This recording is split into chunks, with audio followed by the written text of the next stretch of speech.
Hello guys, welcome back to SK YouTube channel. और आज मैं आपको बताने वाला हूँ क्लास 8th का क्लास 10th का हिंदी का पेपर।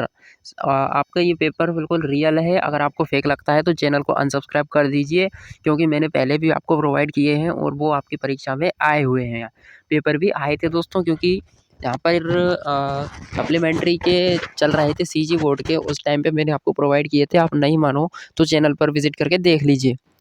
ये देखिए, अब यहाँ पर हम वीडियो को स्टार्ट कर लेते हैं। वीडियो अगर हेल्पफुल या पसंद आए तो लाइक कर दें, दोस्तों के साथ शेयर कर दें, चैनल को सब्सक्राइब कर दें। चलिए, यहाँ पर सबसे पहले त्रैमासिक परीक्षा 2022-23 के लिए है। कक्षा 10वीं का है, विषय हिंदी है। पूर्णांक दिया गया है 50, समय दिया गया है 3 घंटा। समय 3 घंटे का है। और अब यहाँ पर नोट भी पढ़ लेते हैं हम। नोट यह है, सभी प्रश्न हल करना अनिवार्य है। प्रश्न क्रमांक 1 में 5 अंक हैं। प्रश्न क्रमांक 2 से 5 तक 1-1 अंक है। ओके, तो अब मैं आपको बता देता हूँ, अगर आपको पीडीएफ चाहिए तो डिस्क्रिप्शन बॉक्स में व्हाट्सएप ग्रुप की और टेलीग्राम ग्रुप की लिंक दी गई है। आप उसमें ज्वाइन होकर वहाँ पर मैं पीडीएफ सेंड कर दूँगा। आप उसमें जुड़कर पीडीएफ को प्राप्त कर सकते हैं। चलिए वीडियो को स्टार्ट करते हैं।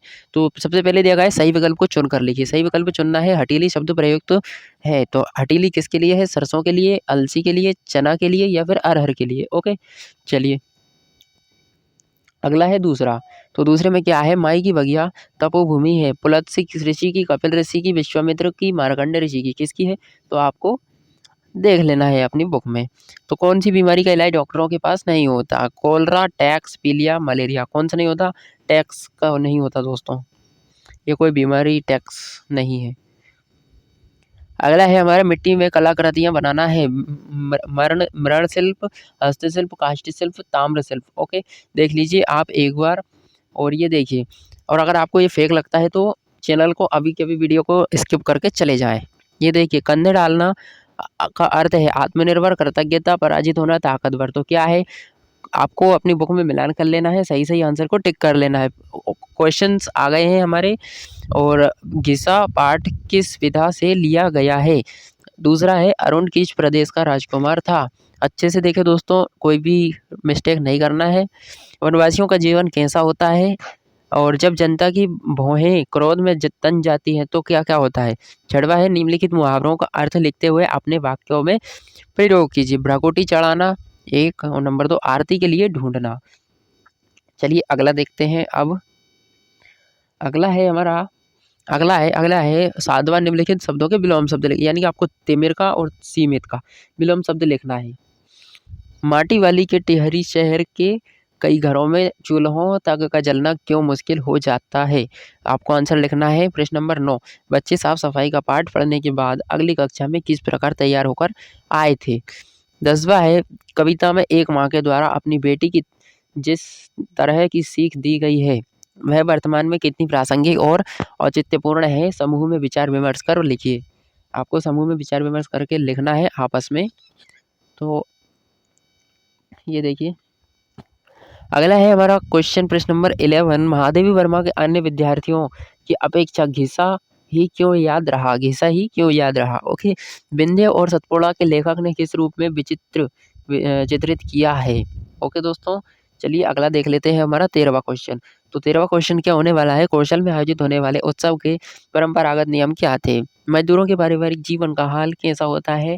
पाठ के आधार पर लिखिए। आपको ये पाठ के आधार पर लिखना है 14वां क्वेश्चन। ओके, और हाँ दोस्तों, अगर आपको ऐसा कुछ वीडियो चाहिए कि हमको हिंदी के क्वेश्चन आंसर याद नहीं होते और हिंदी के क्वेश्चन आंसर्स को हमें अपने एग्जाम में कैसे लिखना है, तो प्लीज़ कमेंट करें। अधिक समय जितने अधिक कमेंट आएंगे उतनी ही जल्दी वीडियो आएगी और मैं आपको वीडियो बनाकर दूंगा किस प्रकार से याद करना है, कैसे लिखना है अपने बोर्ड एग्जाम में। ओके, तो चलिए देखते हैं आगे इसमें। निम्न गद्यांश का संदर्भ प्रसंग सहित व्याख्या कीजिए। कंधे डाल दूं तो गजब हो जाए, दुनिया लड़खड़ा कर गिर पड़े, जमाने का दौर बंद हो जाए, पर मैं कंधा नहीं डालता, न डालूंगा। मैंने निरंतर निर्माण किया है, विध्वंस न करूंगा, यदि करना हुआ तो पुनर्निर्माण करूंगा। तो ये आप कर लीजिएगा कंप्लीटली। ओके, अगर आपको ये वाला ऊपर वाला नहीं आता है तो ये अथवा दिया गया है, आप ये वाला कर सकते हैं। चलिए ये देख लेते हैं। बीमारियां बहुत देखी है, निमोनिया, कालरा, कैंसर, जिसने लोग मरे हैं। टैक्स की बीमारी कैसी है? यानी कि आपको ये टैक्स की बीमारी दोस्तों एक बीमारी नहीं है, ये फिर जीएसटी के जैसा होता है।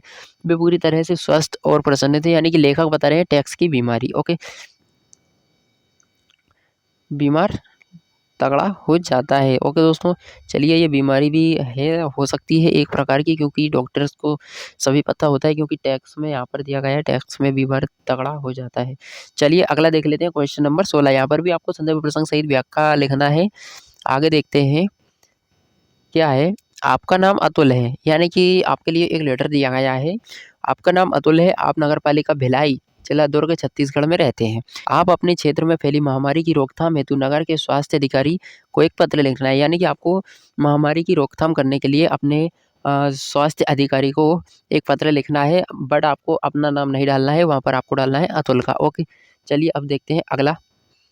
और अगर आपको ये वाला नहीं आता है तो आप ये लिख सकते हैं, परीक्षा अवधि में ध्वनि विस्तारक यंत्र लाउड स्पीकर पर रोक लगाने हेतु जिलाधीश धमतरी को एक पत्र लिखिए, यानी कि ये जिलाधीश महोदय का होता है दोस्तों यहाँ पर धमतरी का अर्थ।